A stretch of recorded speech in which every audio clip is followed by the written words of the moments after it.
پیارے بچوں السلام علیکم ورحمۃ اللہ وبرکاتہ۔ پیارے بچوں، آج کا عنوان ہے ہمارے سرسبز جنگل۔ پیارے بچوں، ہم نے اس کے 5 پیرا پڑھے ہیں۔ آج ہم چھٹا اور آخری پیرا اس کا پڑھنے جا رہے ہیں۔ پیارے بچوں، چھٹا پیرا یوں ہے: جنگل ایسی دولت ہے جس کی انسان کو ہمیشہ ضرورت رہتی ہے۔ بے شمار فوائد کی وجہ سے جنگل کو سبز سونا بھی کہتے ہیں۔ ہمیں چاہیے کہ ہم اس دولت کا صحیح طریقے سے استعمال کریں۔ جنگلات کے بے درے کٹاؤ سے ہمارے لیے مختلف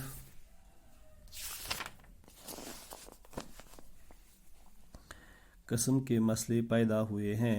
جنگلی جانوروں کی بود و باش پر نہایت برا اثر پڑا ہے۔ بے تحاشا کٹاؤ کی وجہ سے کچھ جانور اب نایاب ہو رہے ہیں۔ موسموں کے تغیر و تبدیل میں غیر یقینی صورتحال پیدا ہوئی ہے۔ بے وقت برف باری ہوتی ہے۔ گرمیوں میں درجہ حرارت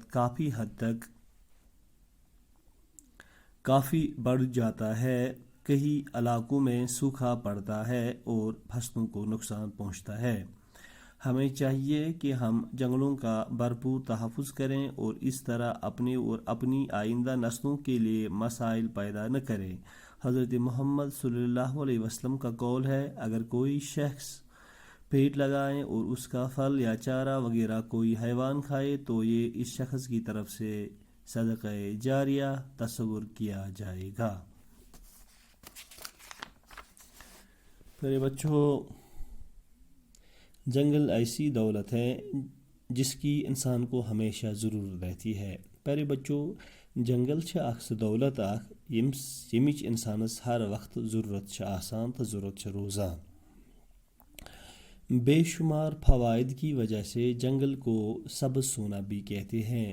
بے شمار فائدوں کی وجہ سۭتۍ یا بے شمار فائدوں ہند وجہ سۭتۍ ہسا چھ جنگلس آمت ناو دن سبز سونا۔ ہمیں چاہیے کہ ہم اس دولت کا صحیح طریقے سے استعمال کریں۔ اس تہ پزِ اتھ دولت صحیح طریقہ سان استعمال کرن۔ یس یہ جنگل یعنی یتھ أسۍ ونان چھِ سبز سونا۔ جنگلات کے بے دریغ کٹاؤ سے ہمارے لیے مختلف قسم کے مسئلے پیدا ہوئے ہیں۔ یس جنگلن آز بے دراغ کٹاؤ یا جنگل لگاتار آز وچھنہ کرنہ ورٲیی ژٹنہ تو کترانہ جنگلات، امہ سۭتۍ چھِ گٔمٕتۍ واریاہ مسلہٕ پٲدٕ۔ جنگلی جانوروں کی بود و باش پر نہایت برا اثر پڑا ہے۔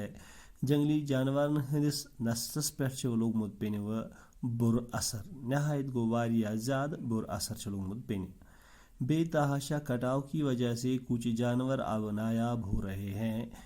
بے تحاشا یس ژٹنہ آئے، کٹاؤ آو کرنہ، ژٹنہ آئے کُلۍ یا جنگل آئے ژٹنہ، امہ سۭتۍ چھ واریاہ جانور یعنی کینٛہہ جانور یعنی کینٛہہ جانور چھ امہ سۭتۍ نایاب تہ گٔمٕتۍ، یم سانیو أچھو نش اوجل چھ گٔمٕتۍ۔ موسموں کے تغیر و تبدیل میں غیر یقینی صورتحال پیدا ہوئی ہے۔ موسم کس اتھ اتار چڑھاوس مز تہ چھ تبدیلی آمٕژ۔ موسم کس اتھ اتار چڑھاوس مز غیر یقینی صورتحال پٲدٕ لٔجمٕژ گژھنہِ۔ مٲنتو یہ کہ موسم تہ چھ رد بدل ہاوان، موسم تہ چھ ہاوان رد بدل۔ آسہ گرم آسہ تتھ مز زیادہ گرمی، آسہ سردی آسہ زیادہ ٹھنڈی۔ بے وقت برف باری ہوتی ہے، بے وقت چھ برف باری گژھان۔ گرمیوں میں درجہ حرارت کافی بڑھ جاتا ہے۔ گرمیوں میں درجہ حرارت واریاہ بڑھان، کئی علاقوں میں سوکھا پڑتا ہے، کہیں علاقن میں خشکی گژھان۔ سوکھا گو بنٲنی چھنہ کینٛہہ، اور فصلوں کو نقصان پہنچتا ہے۔ یم خشکہ سۭتۍ فصلن نقصان گژھان چھ۔ ہمیں چاہیے کہ ہمیں جنگلوں کا بھرپور تحفظ کریں، جنگلن ہنز بھرپور تحفظ کریں اور اس طرح اپنے اور اپنی آئندہ نسلوں کے لیے مسائل پیدا نہ کریں۔ ات کا پزِ اس پانس تو پنس ین ولس نسلس خطر مسائل پودن دن کرنا۔ حضرت محمد صلی اللہ علیہ وسلم کا قول ہے، حضرت محمد صلی اللہ علیہ وسلم سن قول فرمان اگر کوئی شخص پیڑ لگائے، اگر کان شخص کل لگائے اور اس کا پھل یا چارہ وغیرہ کوئی حیوان کھائے، امیک پھل یا چارہ یعنی ام کلیک پن یا امیک میو اگر کان کس کھے، اگر کا حیوان کھے تو یہ اس شخص کی طرف سے صدقہ جاریہ تصور کیا جائے گا۔ یہ امس شخص سند خطر یم یہ کل لگومت امس شخص سند خطر یہ صدقہ جاریہ تصور کرنا۔ پیارے بچوں، یہ تھا آج کا ہمارا عنوان، دیجیے گا مجھے اجازت۔ السلام علیکم ورحمۃ اللہ وبرکاتہ۔